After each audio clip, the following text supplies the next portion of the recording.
Boa tarde, pessoal. Estamos novamente aqui numa aula demonstrativa de estudo interativo. Essas aulas demonstrativas são, na verdade, uma cortesia do estudo interativo para os assinantes do Questões de Concurso. Hoje nós temos conosco o professor Pablo Souza Cruz, que tem uma experiência grande como delegado de Polícia Civil, é professor de Direito Penal, Processo Penal, e vai trabalhar alguns exercícios que caem nos concursos organizados pela SESC, pela ESAC, pela FCC. E o sistema da aula vai ser 1h10 de resolução de exercício, depois 15 minutos para as perguntas de vocês, depois 10 minutos de intervalo. Ele retorna com mais 1h10 de exercícios e 15 minutos para as perguntas.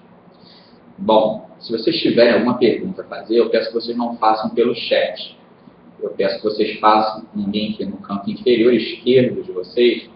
Tem uma caixa, tem uma interrogação, vocês podem clicar na interrogação, vai abrir uma caixa de texto, vocês podem digitar a pergunta e apertar Enter, que depois ela vai ficar registrada numa lista de perguntas. Ao final, o professor Pablo vai responder essas perguntas, ok? Só não se esqueçam, quando vocês estiverem fazendo a pergunta, por favor, coloque um número da questão para ele se situar melhor e saber qual é a pergunta, qual é a questão sobre a qual vocês estão perguntando, ok? Bom, meu nome é Fernando Bentes, eu sou coordenador do estudo interativo e agora eu vou deixar a palavra com o professor Pablo. Lembrando que o Pablo é um gênio do direito, ele passou no concurso de delegado com apenas 23 anos, e tem um conhecimento muito grande de direito penal, na prática muito grande em cursinhos. Então, eu vou deixar vocês agora com o professor Pablo. Boa tarde.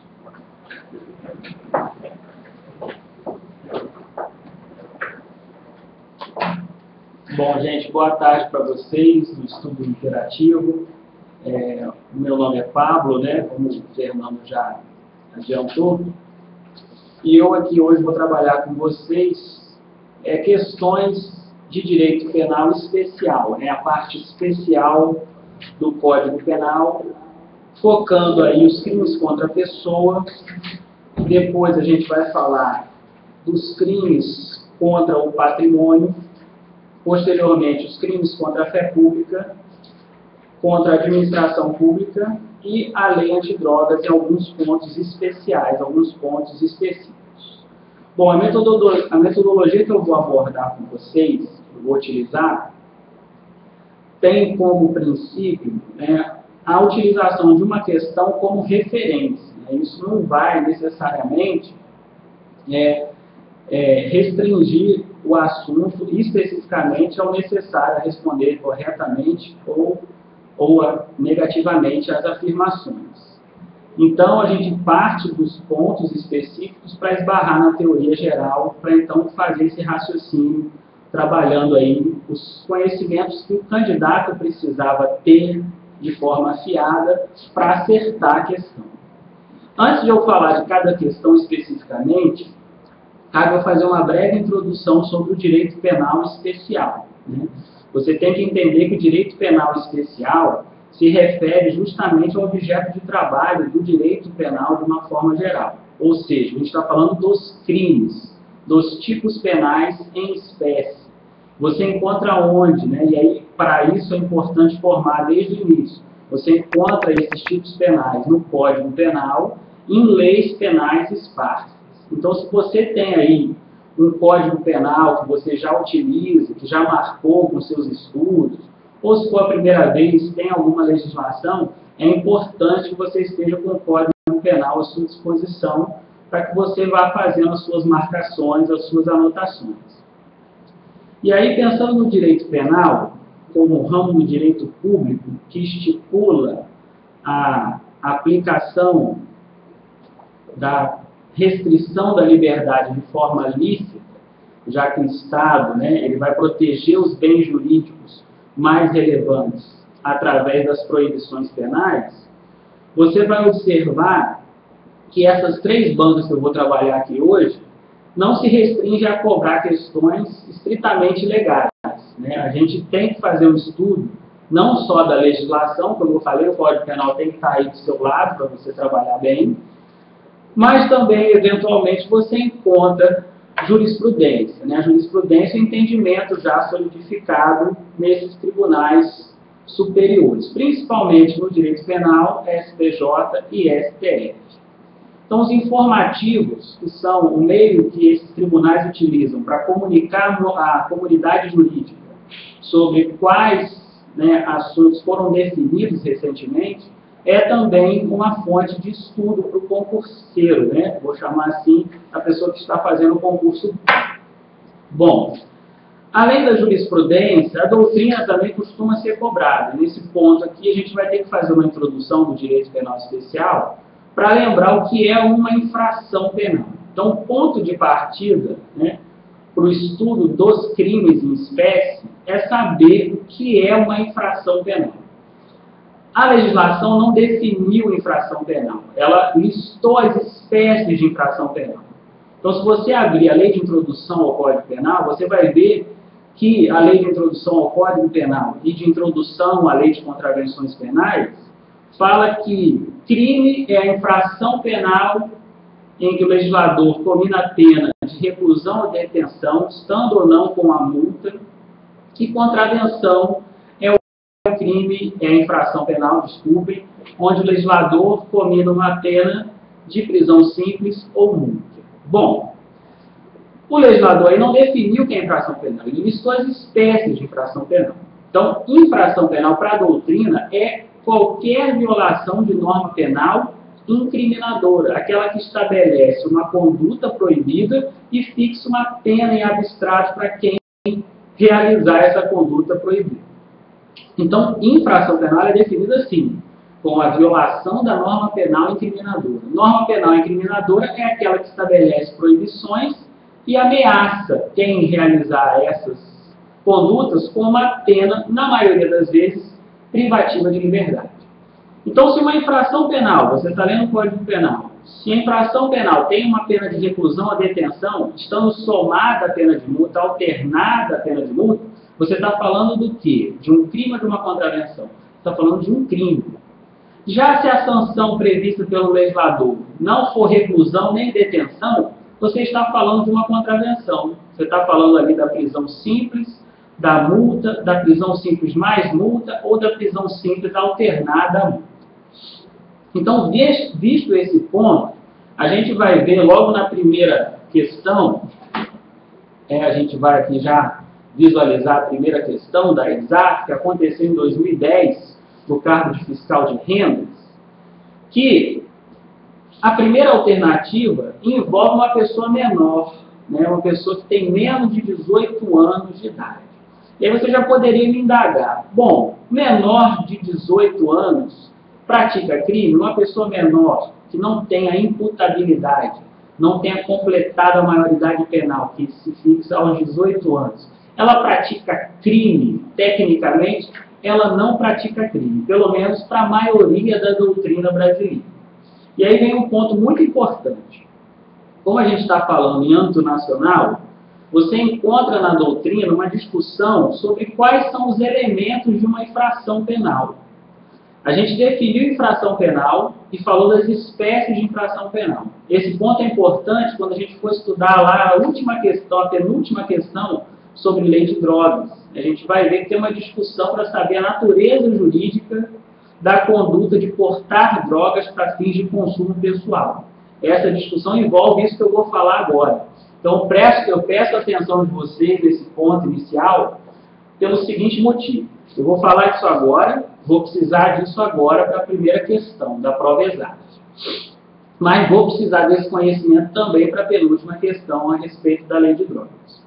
Bom, quais são os elementos da infração penal, seja o crime ou contravenção? Para você falar juridicamente que uma infração penal aconteceu, você tem que encontrar 3 elementos.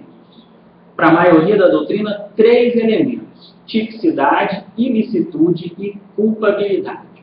Então, tipicidade, ilicitude e culpabilidade são os 3 elementos do crime, da infração penal, de um modo geral.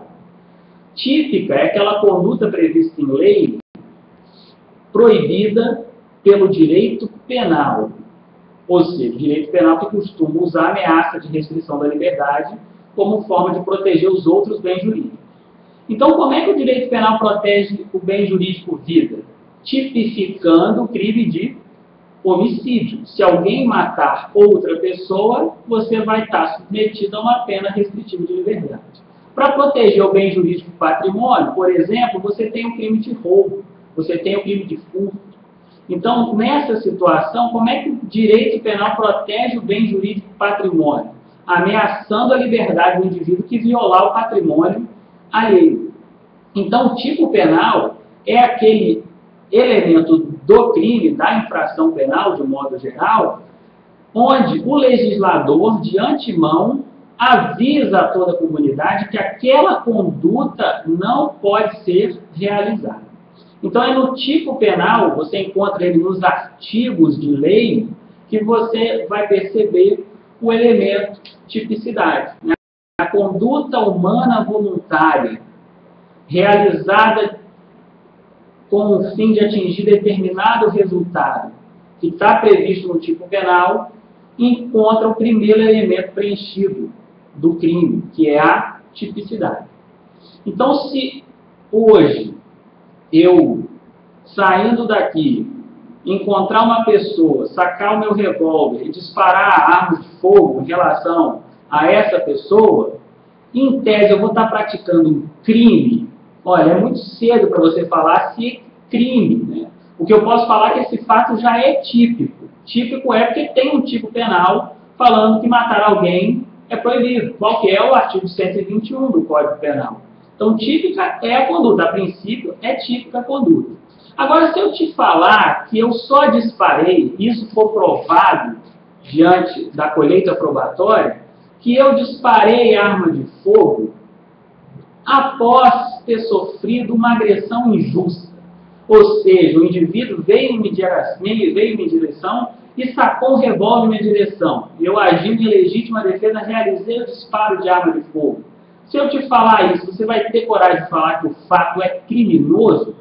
Olha, típico ele pode até ser. Agora tem um segundo elemento, que é a ilicitude. Né? O fato também tem que ser ilícito. E aí, ilícito vai ser o fato que não for praticado nem em legítima defesa, nem em estado de necessidade, nem no exercício regular do direito e nem no estrito cumprimento do dever legal. Ou seja, essa leitura da ilicitude é uma leitura negativa, por isso que se fala que é um juízo de desvalor. Você, para saber que a conduta é ilícita, tem que perceber que o indivíduo não estava em nenhuma dessas excludentes. Não está em legítima defesa, não está no estado de necessidade e assim sucessivamente. Se eu estava em legítima defesa, o meu fato é lícito. Embora típico, ele é lícito. E aí, pensando assim, se eu te der essa informação que estava em legítima defesa, você vai falar que eu não pratiquei crime, que eu pratiquei um fato típico, porém lícito. Mas vamos imaginar que nesse exemplo, eu saí daqui, disparei arma de fogo em outra pessoa e não havia nenhuma situação que excluísse a ilicitude do fato. Não há nada que justifique a minha conduta no campo da ilicitude. Eu já posso falar que tem crime? Para a maioria da doutrina, você teria que ir para um terceiro elemento, que é o elemento da culpabilidade. Então, para um crime acontecer, o fato tem que ser típico, ilícito e culpável. Culpabilidade é o elemento que gera a reprovabilidade do injusto penal. A reprovabilidade no Brasil é cabível aos maiores de 18 anos, a quem tenha potencial consciência da licitude do fato e a quem você pode exigir uma conduta diversa. Então, para você ser culpável no Brasil, para você preencher o elemento da culpabilidade, você tem que ter mais de 18 anos, ter potencial consciência da licitude do fato e tem que ser exigível de você uma conduta diversa. Se eu for menor, ou seja, no primeiro caso que a gente vai ler aí, a pessoa que praticou o fato tinha 17 anos, essa menina, essa pessoa de 17 anos, que mata o seu marido por tê-la traído, ela pratica crime? Não, ela não praticaria crime para a maior parte da doutrina. Eu destaco isso porque para a maior parte da doutrina, e aí você tem como exemplos Luiz Regis Prado, Rogério Greco, você tem também autores de renome, né, já consagrados, né, você além do Luiz Regis Prado, do Rogério Greco, você tem o César Roberto Bittencourt, um autor já mais experiente. Crime é um conceito de 3 elementos. Só que se te perguntar assim, o conceito tripartido de crime é pacífico? Toda questão que colocar pacífico você merece, você tem que dar uma atenção especial, porque uma parte razoável também da doutrina entende que crime seria só o fato típico e ilícito. A culpabilidade não seria elemento do crime, seria pressuposto de aplicação da pena. Por que eu estou informando isso? Que se você adota esse posicionamento que não prevalece, você poderia marcar, em primeira mão, a primeira alternativa como correta, falando que o menor poderia praticar crime. Porque para essa corrente minoritária, a pessoa tendo tipicidade e ilicitude, o fato sendo típico e ilícito, já seria um delito. A culpabilidade seria só uma exigência para você poder aplicar a pena a essa pessoa. Isso é verdade? Não. Segundo o Estatuto da Criança e do Adolescente, você percebe que menor não pratica crime. Menor pratica ato infracional. Ato infracional, então, é aquela infração penal praticada por um menor. O direito chama isso de crime, de contravenção? Não, ele chama isso de ato infracional. Então, para a corrente que prevalece, a corrente tripartida, menor não pratica crime. Tecnicamente, o que ele pratica é ato infracional. E aí, visto isso, bem brevemente, essa discussão é muito mais acalorada, né, do que parece, a gente vai começar, então, a analisar a primeira questão, prova exata de 2010. Olha só. Assinale a opção correta entre as assertivas abaixo relacionadas aos crimes contra, está faltando aqui, crimes contra a vida previstos no Código Penal brasileiro. Bom, e crimes contra a pessoa, né, previstos no Código Penal brasileiro. Letra A.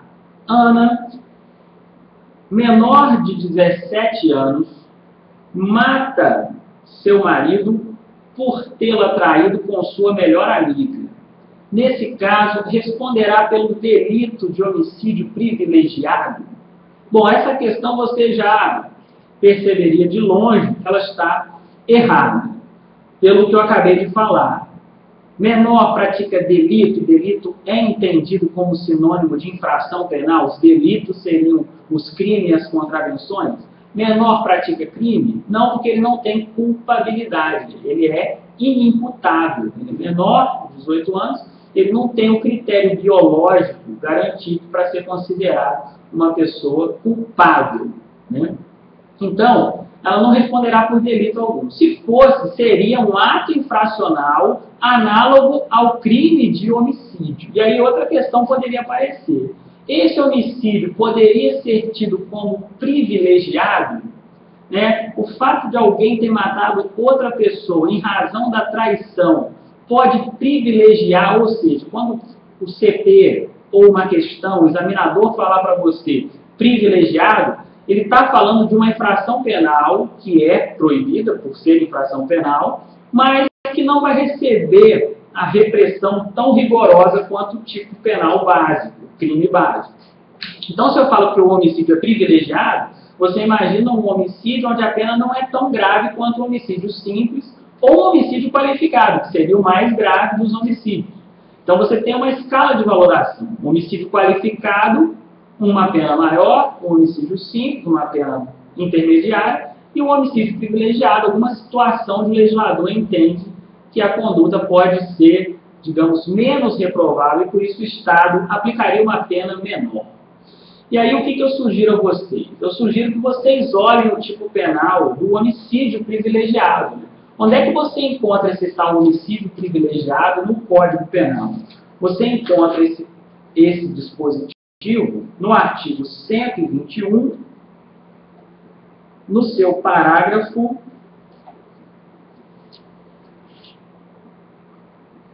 você encontra aí, ó, artigo 121, parágrafo 1º.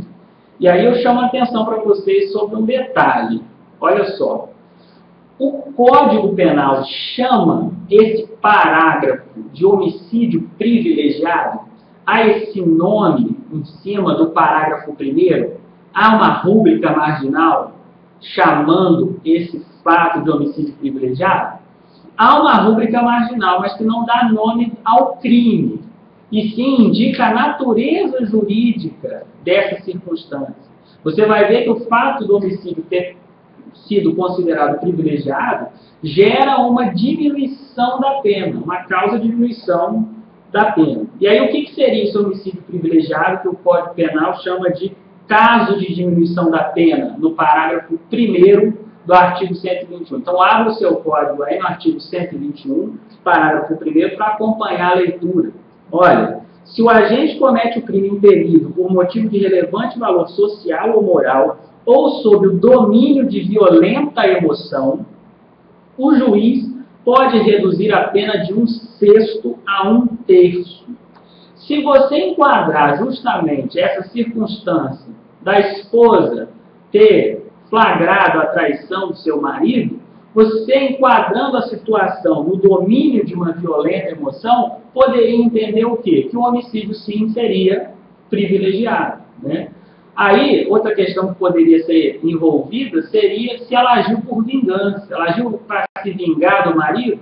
Olha, a vingança exigiria um tempo maior, uma distância maior entre o fato acontecido e o ato, né, de conclusão. A questão te dá essa informação? Fala sobre vingança? Não, ela fala que ela matou o marido justamente porque ela foi traída por marido. Pode-se concluir que ela estava imbuída de uma violenta emoção.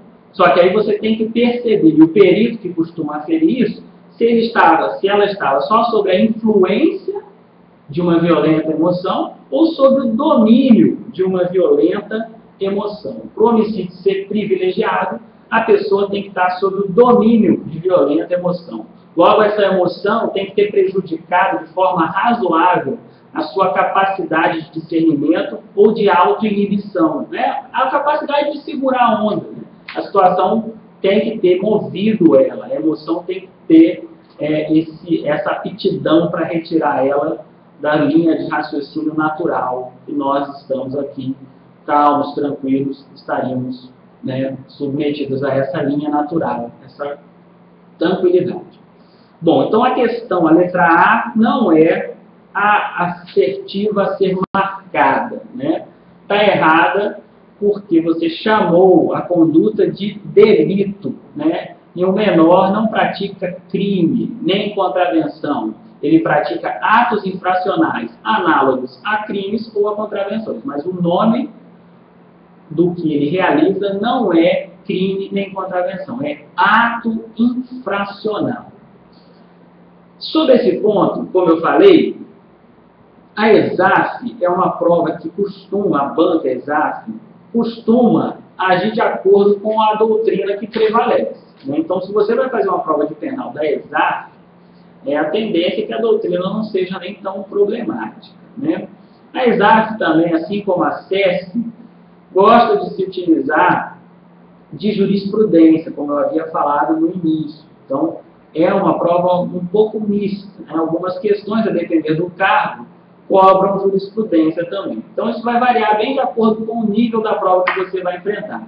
Se for uma prova de nível médio, a tendência é as questões vai passarem mais pela leitura seca do Código Penal ou de leis esparsas.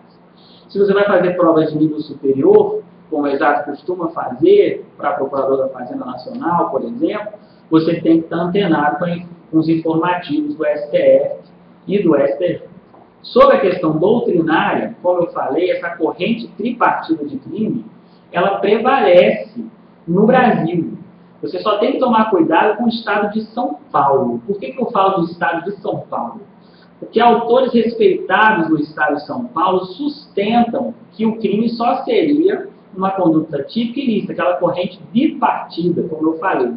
Então, em São Paulo, para você lembrar, o paulista tende a adotar um entendimento bipartido. O paulista é bi, né? Ele resolve as questões de infração penal com dois elementos só, tipicidade e ilicitude.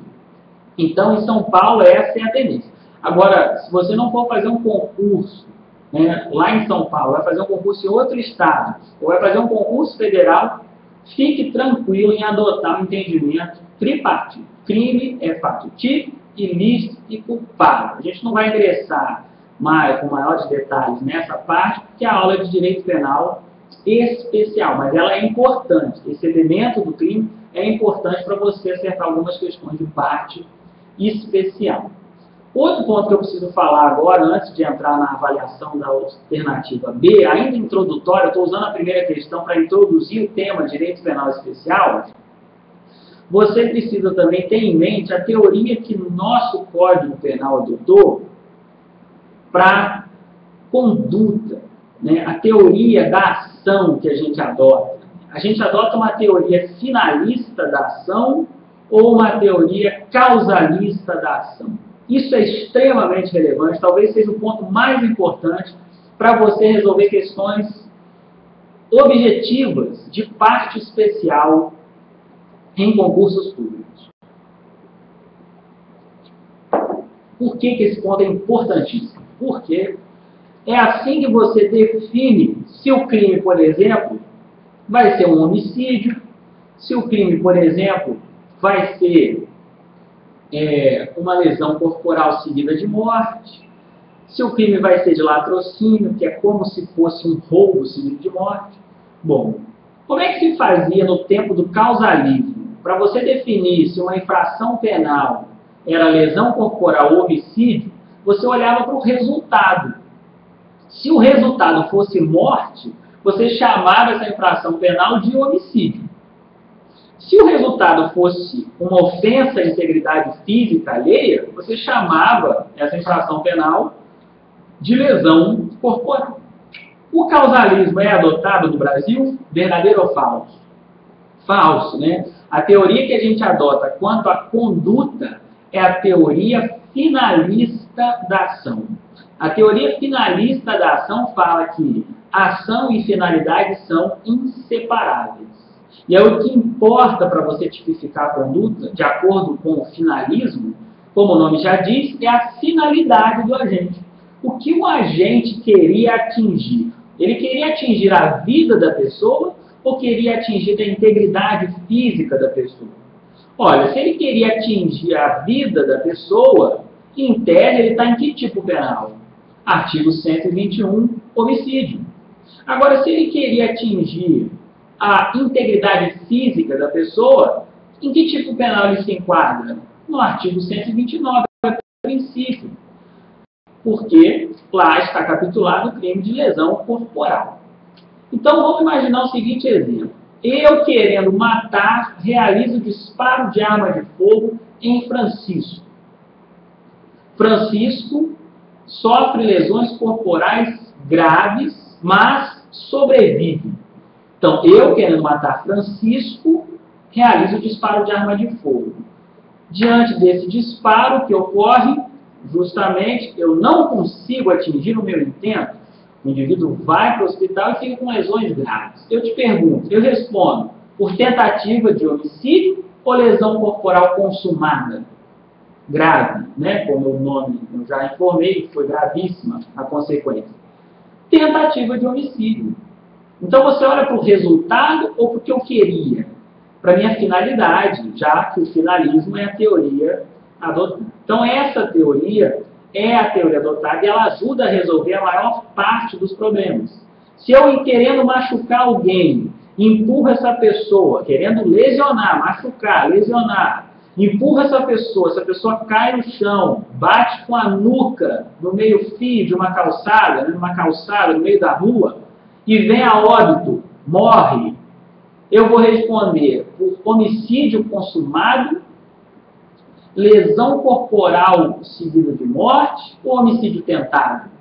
A pessoa está morta, o homicídio tentado está fora de questão, né? Obviamente, se eu queria só lesionar e da lesão adveio a morte, eu estou no artigo 129. O 129 prevê algum resultado qualificador? Prevê sim a lesão corporal seguida de morte. Então, como eu resolvi a questão? Sabendo o que aconteceu, no fim, o resultado, eu olhei para o resultado ou olhei para a conduta? Eu olho para a conduta.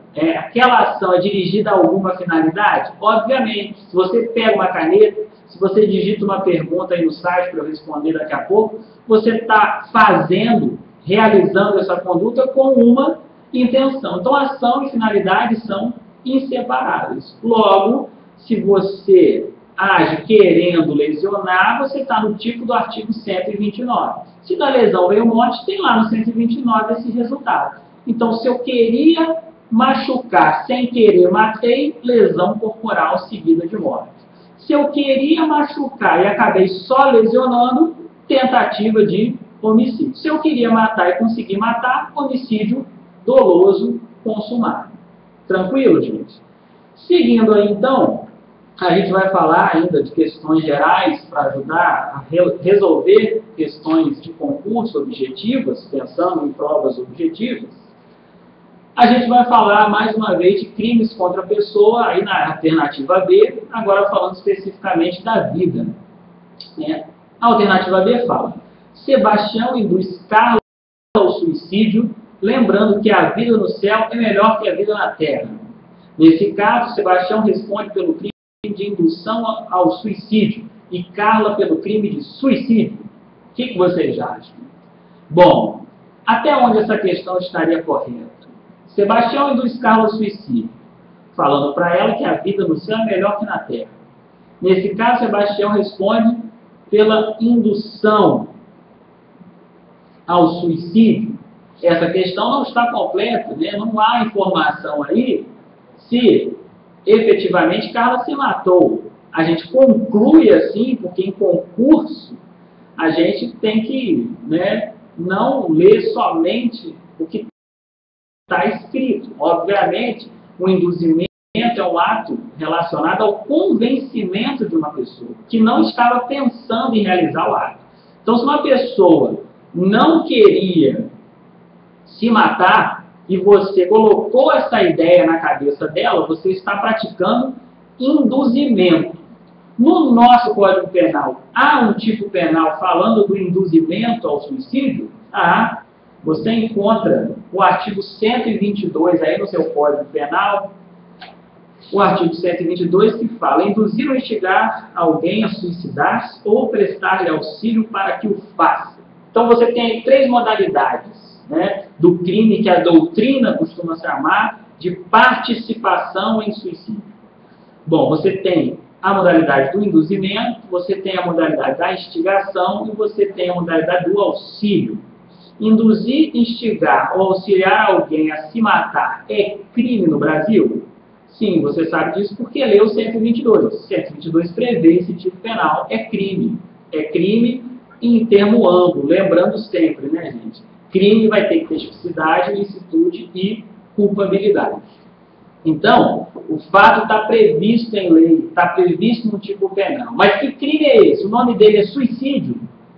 Não, o crime se chama, segundo a rúbrica marginal do Código Penal, induzimento, instigação ou auxílio ao suicídio. Então, o Código Penal dá um nome para esse crime: induzimento, instigação ou auxílio ao suicídio. A doutrina costuma chamar esse crime de participação em suicídio. Logo, suicídio só no Brasil é crime? Não. Se eu tentar me matar, eu vou responder criminalmente? Não, porque a morte do agente extingue a punibilidade. E ainda, antes disso, existe algum tipo falando tentar se matar? Não. Mesmo que você já tenha ouvido aí aquele comentário de que determinado país asiático, tentar se matar é crime, e aí a pena é de morte, sendo até um detalhe, no caso de pena de morte, o Estado executa o suicida incompetente e manda a conta da munição para a família. Isso acontece no Brasil? Se eu tentar me matar hoje e não conseguir, O Estado vem amanhã e me prende, ou faz igual nesse país, me mata, e ensina para mim o que eu deveria saber, entre aspas, né? Obviamente que não, porque o direito penal está pautado no princípio da lesividade, da alteridade. Né? O que o princípio da lesividade afirma? Que o direito penal só se preocupa com a lesão efetiva ao bem jurídico. Aí você pode falar, Pablo, mas o suicídio atinge a vida? Sim, mas atinge a vida de quem? Suicídio só atinge a vida da própria pessoa. Então, se eu me matar, essa minha conduta vai ultrapassar a minha pessoa?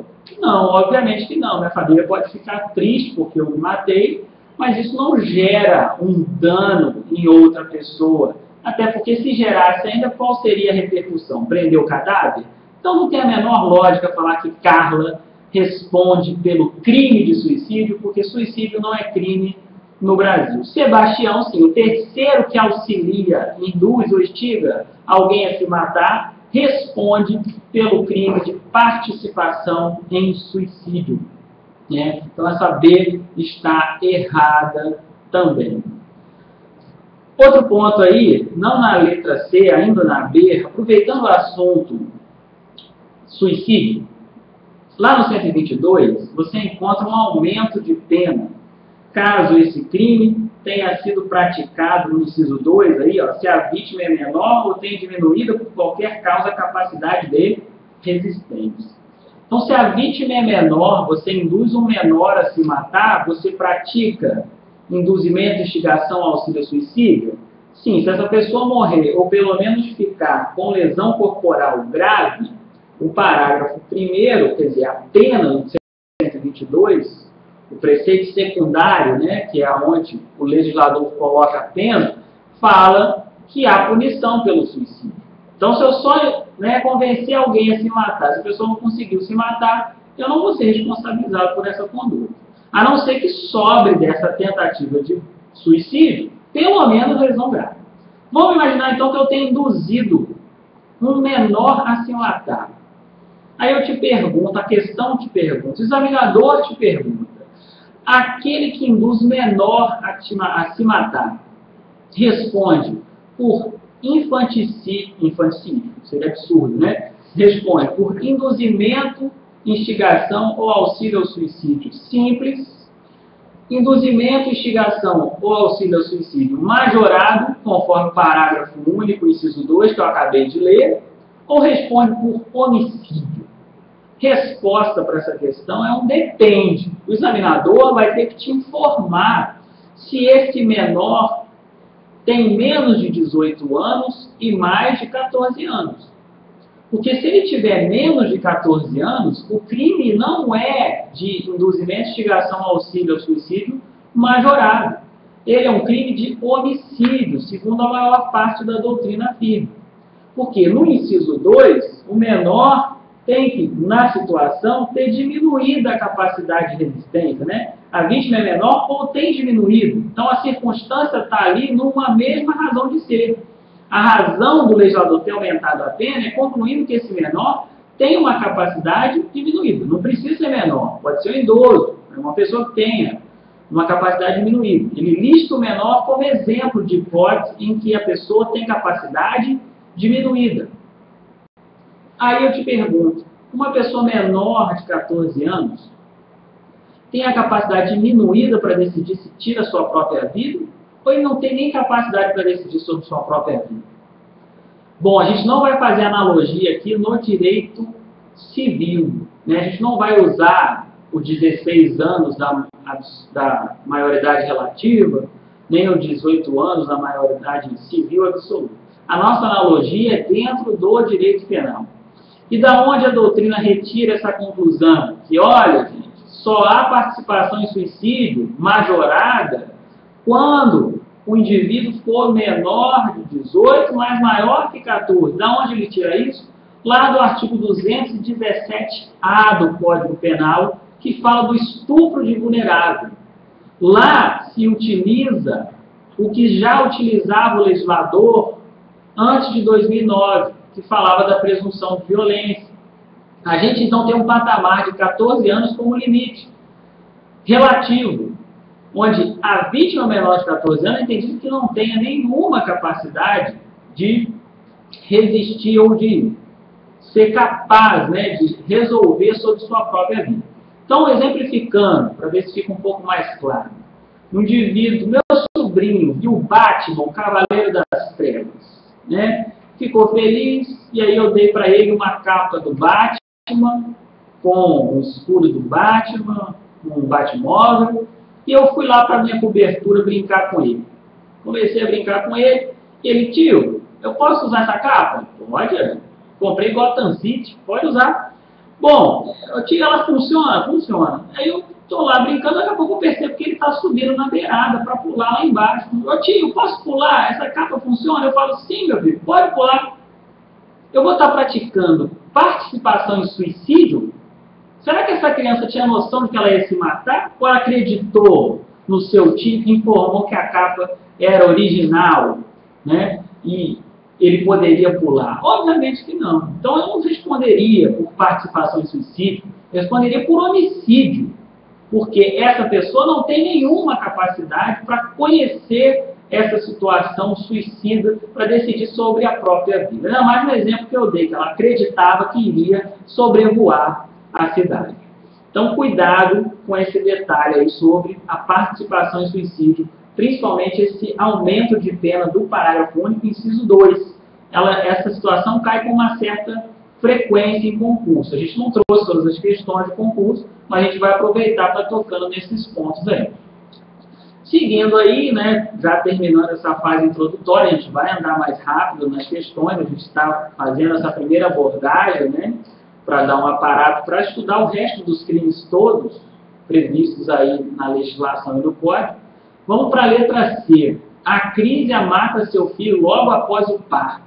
Nesse caso, responderá pelo delito de aborto. E aí? Quem mata o próprio filho logo após o parto responde pelo crime de aborto? Aí cabe eu fazer uma breve elucidação. Bom, o direito penal protege a vida. A gente já falou que ele só protege os bens jurídicos mais relevantes. Por que ele só protege os bens jurídicos mais relevantes? Porque ele é a ciência mais bonita? Porque é a melhor ciência? Não, não. É justamente porque ele é o ramo do direito mais violento. Ele tem como regra a possibilidade de restringir a liberdade do indivíduo. Então ele protege os outros bens jurídicos, restringindo outro bem jurídico, que é a liberdade. Então, como ele é o ramo mais violento, mais interventivo, né, o mais violador, você pode usar assim, ele não vai entrar em qualquer situação, ele só vai entrar nas situações onde os outros ramos do direito não estão conseguindo realizar essa proteção do bem jurídico. Bem jurídico se entende como o interesse protegido pela lei. A vida é protegida pela lei. E aí eu te pergunto, a vida protegida pela lei é só a vida extrauterina ou a vida intrauterina também é protegida pela lei? Todas as duas são protegidas pela lei.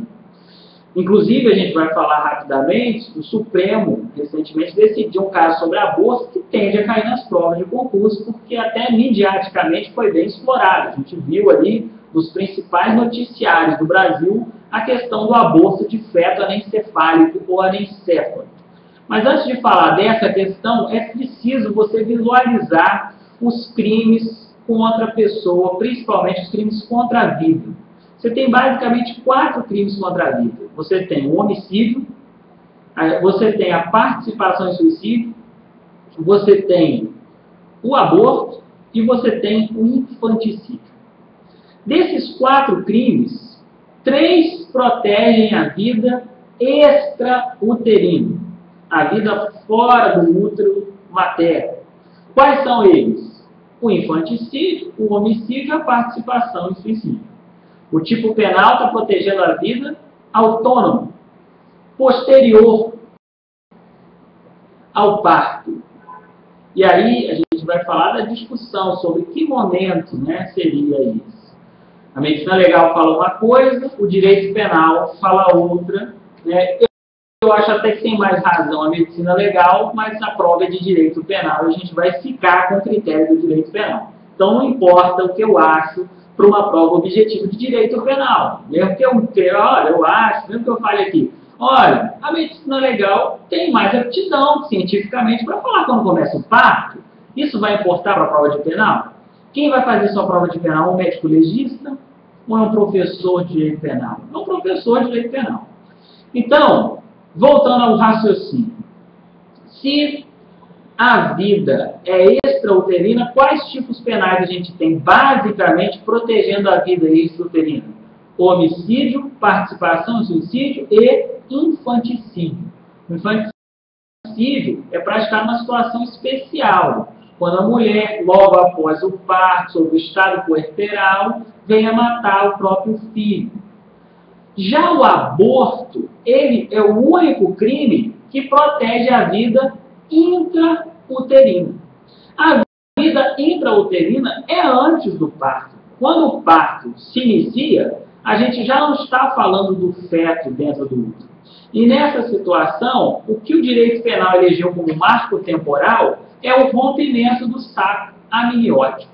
O rompimento do saco amniótico daria início ao trabalho de parto. E a partir de então, você não poderia mais falar de aborto. Você poderia falar de infanticídio, de homicídio, mas você não poderia falar de aborto. E aí a questão está falando o quê? A Cris mata seu filho logo após o parto.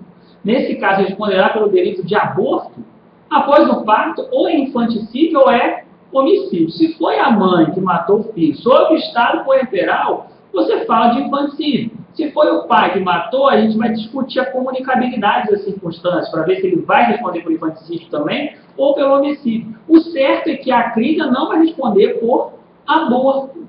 O aborto é a destruição do fruto da concepção.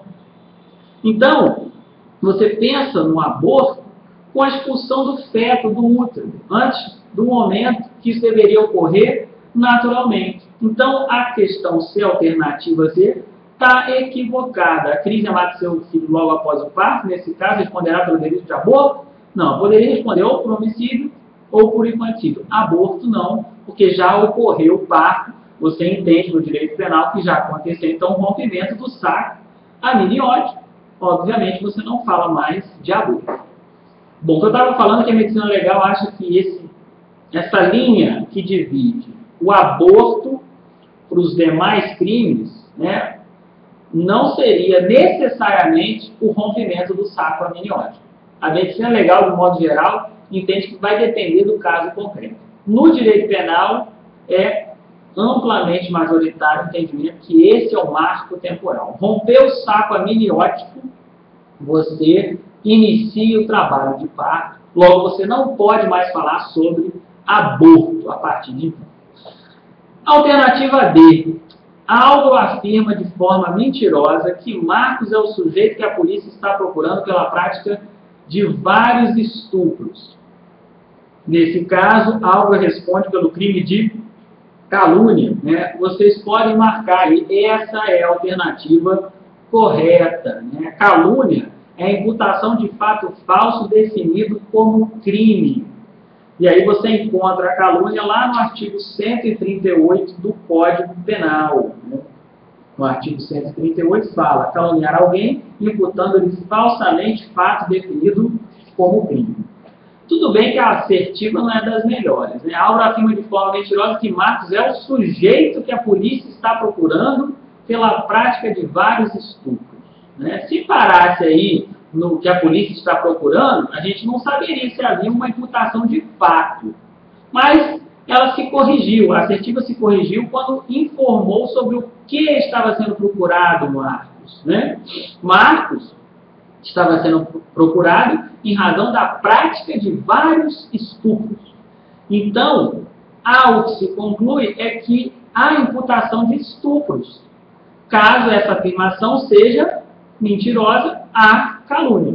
Então, se Álvaro afirmou de forma mentirosa que Marcos é o sujeito estuprador que está praticando estupros, o que ele está fazendo? Imputando fato falso definido como crime. Isso é um crime. Quem imputa fato falso definido como crime a outra pessoa, pratica o crime de calúnia. Artigo 100 138 do Código Penal. Então, observem aí que essa situação está relatada de forma correta. A alternativa a ser marcada é a letra D de dado. A calúnia é isso sim. Para aproveitar o ensejo, crimes contra a pessoa, é importante observar o seguinte, né? Calúnia, difamação e injúria são crimes distintos. São crimes semelhantes, mas distintos. São infrações penais que protegem a honra, mas que têm tipificação diversa. A calúnia está no 138, a difamação no 139 e a injúria no artigo 140, todos do Código Penal. O que há de comum entre calúnia e difamação?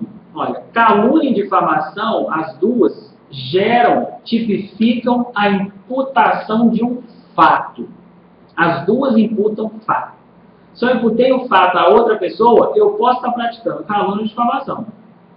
Se eu imputei um fato falso, definido como crime, eu estou praticando calúnia. Se eu pratiquei um fato verdadeiro ou falso, mas desonroso, só desonroso, que não chega a ser criminoso, eu estou praticando que crime? Difamação. Então, há um ponto em comum entre calúnia e difamação.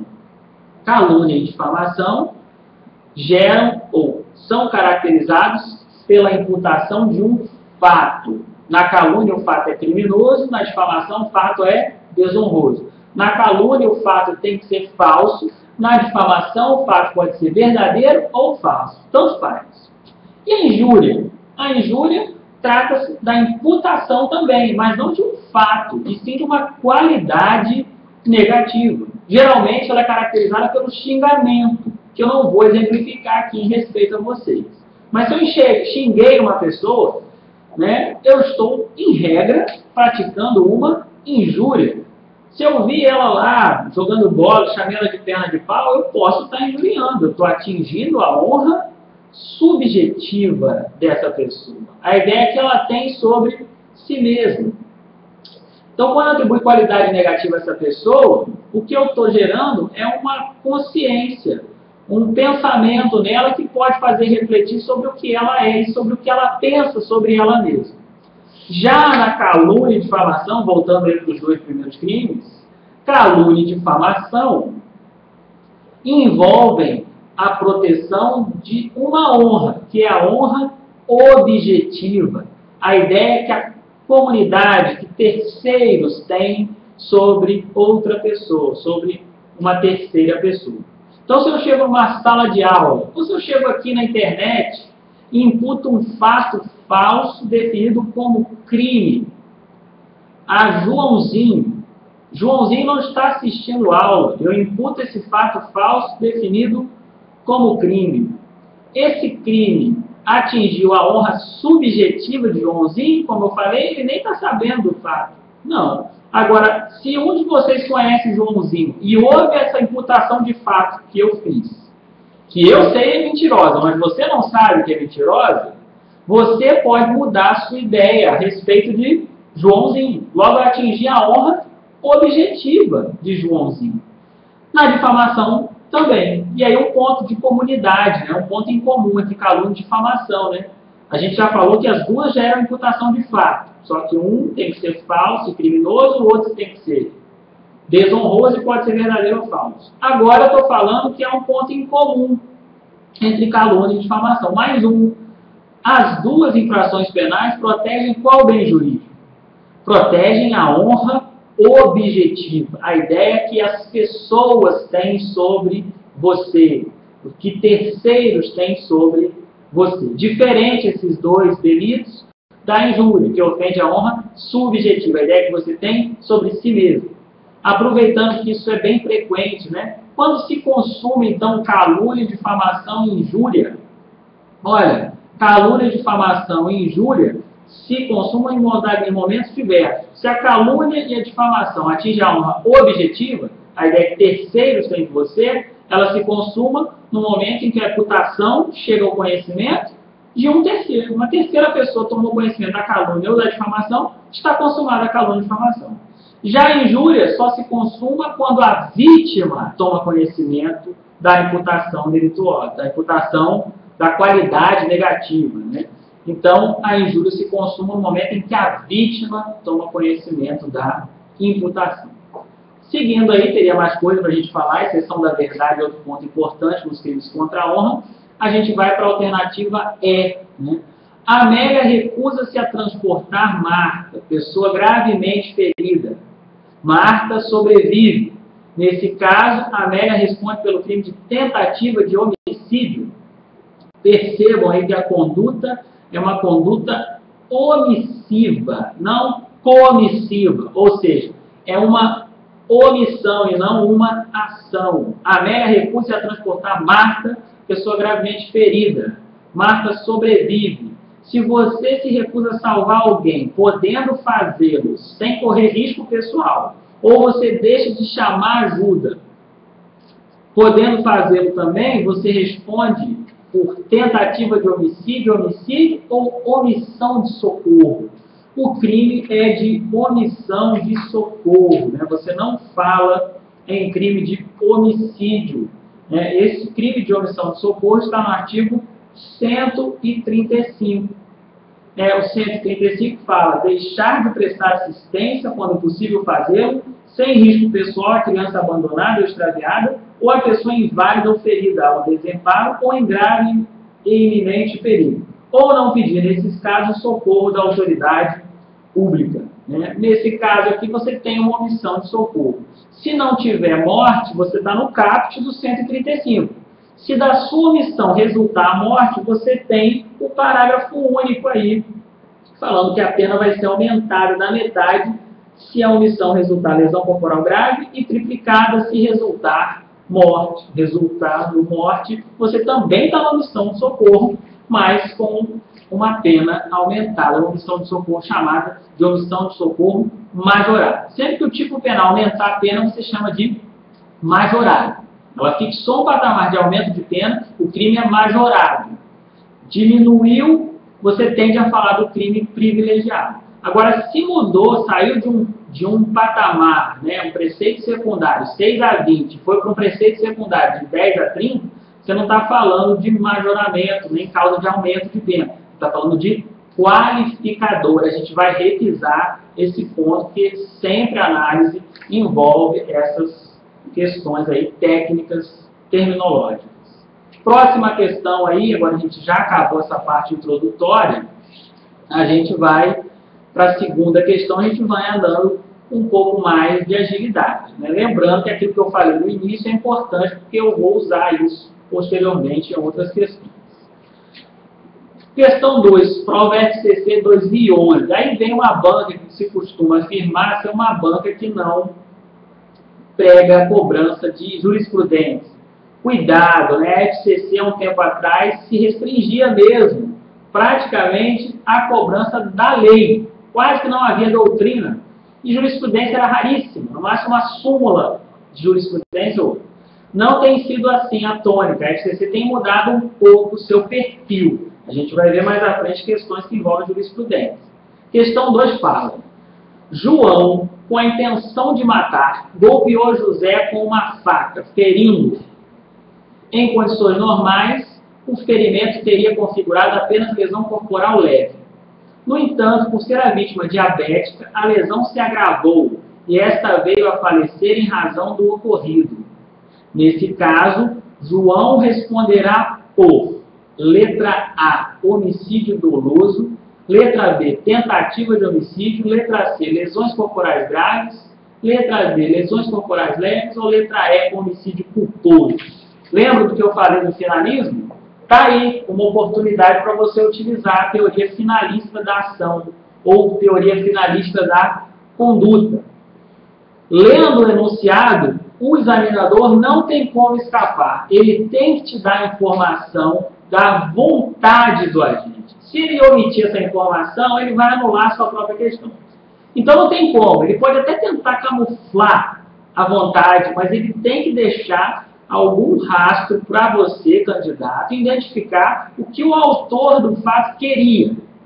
E aí está bem claro nessa questão. João fala: João não, né? A FCC fala: João, com a intenção de matar, golpeou José com uma faca, ferindo-o. Qual a intenção dele? Matar. Logo, você está em que tipo? 121. E aí, bem, em condições normais, o ferimento teria configurado apenas lesões corporais leves. Se o cara tivesse só então sofrido lesão leve, a gente ficaria na tentativa de homicídio. Foi isso que aconteceu? Não, a FCC fala: no entanto, por ser vítima diabética, a lesão se agravou e esta veio a falecer em razão do ocorrido. Nesse caso, a questão 2, então, tem como gabarito a letra A, né? João responde por homicídio doloso. Não precisa estar aí, mas é óbvio que é consumado, né? O fato da vítima ser diabética, né, não retira a causalidade do fato, né? Isso é sustentado lá no artigo 13. Né? O artigo 13 do Código Penal vai falar da relação de causalidade. Né? O artigo 13 trata, de modo geral, sobre o nexo de causalidade. Se João não tivesse esfaqueado José, José estaria morto? Tudo indica que não. Então, a conduta dele foi a provocadora do resultado? Sim. Obviamente, esse resultado adveio em concomitância à situação de saúde do paciente, da vítima, que era José, detentor de diabetes. Isso agravou a lesão, gerou e levou a pessoa a óbito. Isso, de qualquer maneira, captura, tipifica um homicídio doloso. Próxima questão, questão 3, também da Fundação Carlos Chagas. Ele afirma: no crime de homicídio, e aí vem, não podem subsistir duas qualificadoras objetivas? Bom, o que é qualificadora objetiva? Qualificadora objetiva é aquela que se refere a uma circunstância fática, externa ao indivíduo que pratica o fato. É diferente da qualificadora subjetiva, que se refere a um aspecto interno do sujeito que praticou. As qualificadoras subjetivas estão atreladas aos motivos, motivo fútil, motivo torto, isso tudo qualifica o crime. E aí vem, não podem subsistir duas qualificadoras objetivas. Na questão 3, é possível você falar que não tenha duas situações fáticas que qualifiquem o homicídio duplamente. A gente chama de homicídio duplamente qualificado, que na verdade deveríamos chamar de homicídio qualificado por duas circunstâncias. Olha, vamos lá no 121 para você observar. O 121 tem como qualificadora aí objetiva, por exemplo, o fato do crime ter sido cometido, inciso 3, artigo 121, parágrafo 2º, inciso 3, pega o seu código aí, com emprego de veneno, fogo, explosivo, asfixia. Vamos imaginar que eu queria matar outra pessoa.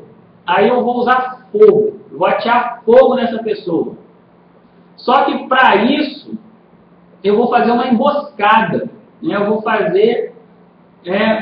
Eu vou criar uma situação que impossibilite a defesa dessa pessoa. Vou me posicionar em cima de um viaduto onde ela passa todo dia caminhando. E aí eu jogo gasolina e jogo, né, algum inflamante. O que vai acontecer? Homicídio qualificado. Eu usei fogo? Usei. Agora eu também usei recurso que impossibilita a defesa da vítima, que está lá no inciso 4? Sim. As duas qualificadoras são objetivas ou subjetivas? São objetivas. Então elas não podem subsistir? Eu dei um exemplo aí que elas subsistem. As duas são objetivas e é perfeitamente possível, né, a configuração. Aí, letra B. A superioridade de armas constitui qualificadora objetiva? Há essa hipótese de qualificadora no rol do parágrafo 2º do artigo 121, a superioridade de armas? Não há essa previsão. Letra C, a superioridade de agentes constitui qualificadora objetiva? Também não há previsão. Então, a questão bem, né, literal da FCC, voltando às suas origens, né? Você encontra lá no 121? Não. Você pode discutir a superioridade de agentes como uma forma de possibilitar a defesa? Perfeitamente. Só que é típica questão literal, porque você vai encontrar uma questão muito mais certa que a outra. Letra D, a premeditação. A premeditação constitui qualificadora subjetiva? O fato do cara maquinar o crime antes de praticar qualifica o delito? Não há qualificadora da premeditação. Não existe premeditação como qualificadora autônoma. E a letra E sobrou, é a qualificadora da surpresa. É incompatível com dolo eventual? Aí está um ponto jurisprudencial. Olha só, a FCC fez uma questão praticamente toda literal. Na última alternativa, a alternativa a ser marcada como correta, ela citou o entendimento do Supremo Tribunal Federal. A qualificadora da surpresa é incompatível com dolo eventual, segundo o entendimento do STF. Decisão dada no habeas corpus 95136, quem quiser anotar para depois conferir, HC 95136. O Supremo, em março de 2011, afirmou exatamente isso. Ele falou o quê? Que o dolo eventual não se compatibiliza com a qualificadora do artigo 121, parágrafo 2º, inciso 4. Né? Não tem como o indivíduo surpreender alguém e, na hora de realizar a conduta, atuar com dolo eventual. Só caberia, então, dolo direto. A gente vai explicar depois das perguntas que vão ser realizadas por vocês, depois da volta do intervalo, né? Lá depois do intervalo, a gente vai explicar o que é o dolo eventual. Né? O ponto importante é você perceber que essa alternativa configura o entendimento do STF. Né? E aí é o entendimento que você tem de seguir. Se o STF acha alguma coisa, ninguém falou nada na questão, adota o entendimento do STF. Agora, se essa questão viesse assim, nos termos do entendimento do STJ, o STJ não vê possibilidades. O STJ percebe a possibilidade de uma qualificadora como uma surpresa conviver com dolo eventual. Então, se eu colocasse ali no começo, nos termos ou segundo entendimento da STJ, aí você não teria como marcar a letra E. O STJ, no HC 120.175, justamente decidiu o contrário do Supremo, né? E é uma decisão de 2010, mais antiga que a decisão do Supremo, é verdade, né? Mas é a posição do STJ ainda. Segundo o STJ, em princípio, é compatível com dolo eventual a qualificadora prevista no inciso 4, parágrafo 2º do artigo 121. Pois, embora o agente prevendo o resultado morte, nada impede que, na situação, ele qualifique a prática pela surpresa. Então, a surpresa pode ser uma emboscada, pode ser uma faca, um esfaqueamento por trás, né? Pode ser um ato que envolva aí uma situação assim de supetão, às vezes não é por trás, mas é um momento inesperado. Surpresa é o que o dicionário fala semanticamente, é aquele ato que leva a vítima a uma morte inesperada. Né? Essa surpresa, segundo o STF, não seria compatível com o dolo eventual, já que o dolo eventual é quando o indivíduo não quer o resultado, mas assume o risco de produzi-lo. E aí, geralmente, ele está numa situação de calma, avaliando a situação, ele percebe que pode atingir uma pessoa diversa da que está mirando, resolve atirar mesmo assim, e isso provoca a morte de outra pessoa. Para o STF, isso seria incompatível. A partir, então, a gente vai agora para a próxima questão, a questão 4. Né? Vamos ver se a gente começa a falar da questão 4 aqui antes das perguntas. Questão 4 é da CESP, 2011, é uma prova para defensor público. Bom, assinale a opção correta a respeito dos crimes contra a pessoa.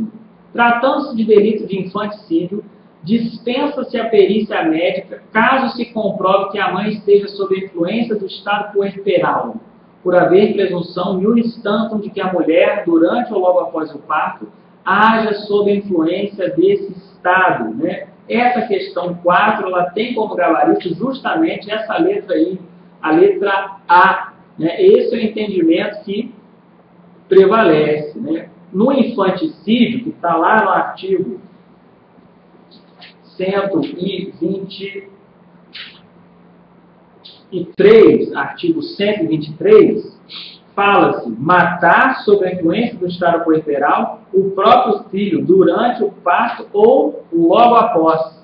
Nesse ponto, você deve ter cautela, porque lá na exposição de motivos do Código Penal, se fala que a parturiente, aquela pessoa que acabou de realizar o parto, ela pode ou não se submeter a um desequilíbrio físico-psíquico. Só que a doutrina fala que o estado puerperal é incidente em todas as situações. O estado puerperal tem aquele período por que passa a parturiente logo após o parto. Esse período vai ser definido, pode ser definido por um perito. Agora, precisa um perito atestar a influência do estado puerperal? Para a maioria da doutrina, essa é uma presunção de que quem acabou de ter o filho passe por esse estado puerperal. E se essa pessoa matou o próprio filho durante esse estado puerperal, ela vai incidir no crime de infanticídio, que é como se fosse um homicídio privilegiado, que é uma pena mais branda, porque a mulher acabou de ter o parto e, em razão do desequilíbrio que ela está passando por essa situação, ela pode vir justamente a ser, ser suscetível a uma prática desse escalão. Então, a letra A é a letra correta. Letra B. Nas figuras típicas do aborto, as penas serão aumentadas de 1/3 se, em consequência do delito, a gestante sofre lesão corporal de natureza grave, independentemente do resultado ser produzido dolosa ou culposamente, não havendo responsabilização específica pelas lesões. Olha, realmente existe uma incidência de causa de aumento de pena no aborto, quando há lesão corporal grave.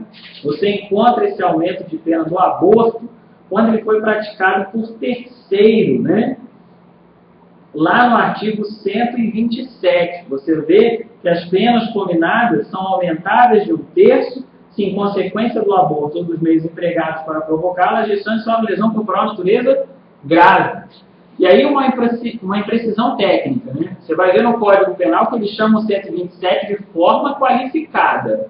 Só que no 127 ele fala as penas são aumentadas, Então ele chama de qualificador o que na verdade é uma majorante. De qualquer modo, a questão está errada porque ela fala de um resultado culposo. Existe aborto culposo no Brasil? Não. Se uma gestante acidentalmente cai das escadas e vem a realizar aborto, obviamente ela não vai parar no banco dos réus para ser processada pelo aborto. Então não vai incidir aumento nenhum em aborto culposo. Em doloso, sim.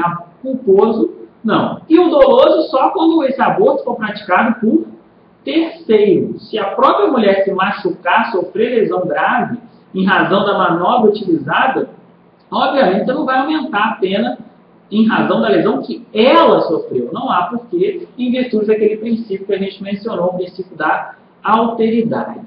Então não está correta a letra B. Letra C. Em caso de morte da vítima, o delito de omissão de socorro não subsiste, cedendo lugar ao crime de homicídio, uma vez que a circunstância agravadora dessa figura típica omissiva se limita à ocorrência de lesões corporais de natureza grave. Isso é verdade, a gente falou da omissão de socorro agora há pouco. O caso de uma omissão de socorro vir a produzir a morte não gera tipificação? Gera. A omissão de socorro ela pode ser punida, mesmo que não tenha acontecido a morte, mas caso a morte tenha ocorrido, o artigo 135 fala que ela vai ser triplicada. A pena da omissão de socorro vai ser triplicada se houver morte e vai ser aumentada de metade se houver lesão corporal grave. Então tem que ter pelo menos lesão grave para você ter um aumento de pena. Agora, se não tiver lesão nenhuma, você está na pena do caput do artigo 135. Caput é a cabeça do artigo. Você está lá, pena de 1 a 6 meses. Então, não é só quando houver lesão grave que vai se tipificar a omissão de socorro. Questão letra D.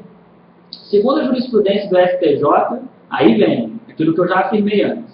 São absolutamente incompatíveis o dolo eventual e as qualificadoras do homicídio, não sendo, portanto, penalmente admissível que, por motivo torpe ou fútil, se assuma o risco de produzir o resultado?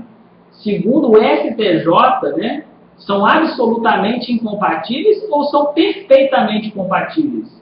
Lembra do precedente que a gente mencionou na questão anterior, aí, a questão 3, lá na questão 3, não se mencionava o posicionamento e aí a alternativa, que era a E, estava com base no entendimento do STF. Aqui a questão 4 da CESP, né, a questão 3, lembrando, é da FCC, a questão 4 é da CESP, a CESP fez menção exatamente ao entendimento do STJ, para falar o que cairia como entendimento do Supremo Tribunal Federal. Essa afirmativa está errada. Segundo a jurisprudência do STJ, são absolutamente incompatíveis o dolo eventual e as qualificadoras do homicídio? Verdadeiro ou falso?